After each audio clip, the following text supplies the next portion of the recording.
Sinalubong din ng nakabibiging katahimikan. Sigurado kayo, laki gusto pag-usapan ngayong gabi. Susunod na araw lang. Okay, sige. Salamat sa inyo. Hinayaan mo kaming maubos dahil mas importante sa'yo ang peace process mo. We seek for clear answers from the other party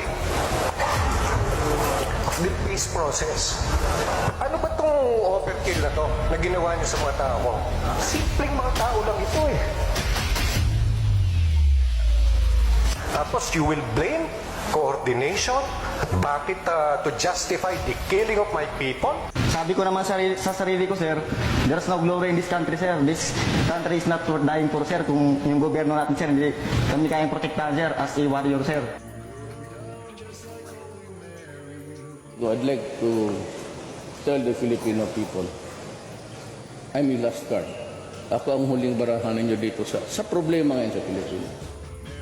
Allowed Shabu to be caught inside the National Penitentiary. Is that your performance?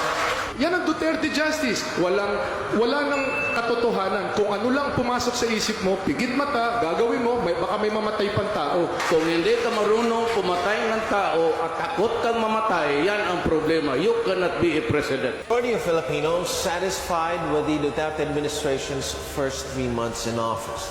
Starting next month, incremental increase na ang sweldo ninyo. Pangako ko, dublado. Tsaka, I assure you, walang nagmahal noon sa polis na abot sa standard ko. I would like to guarantee all of you that if it is in the performance of your duty sa pagkasundalo mo, wala kayong isipin. I will also protect you. Maganda ang pinakita ninyo sa bayan. Ana, I give you my salute. Sa ating matapang at walang takot na pinuno, lahat po kami ay nagbibigay ng taus-pusong pasasalamat.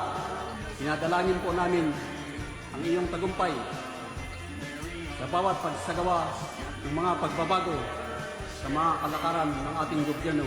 Kung kami man ay isang bayani, sir, ikaw bayani ng mga bayani. Ikaw yung bayani namin, sir. Ikaw yung nag-lift up ng moral namin sa mga sundalo. Until the last drop of our blood, sir. Makikipaglaban kami, sir, sa under ng iyong pamumuno, sir.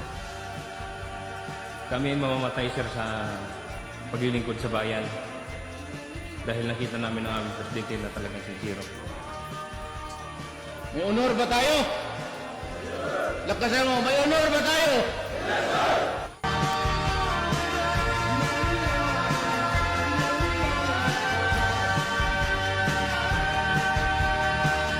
Salamat ha. Daghan kaayong salamat.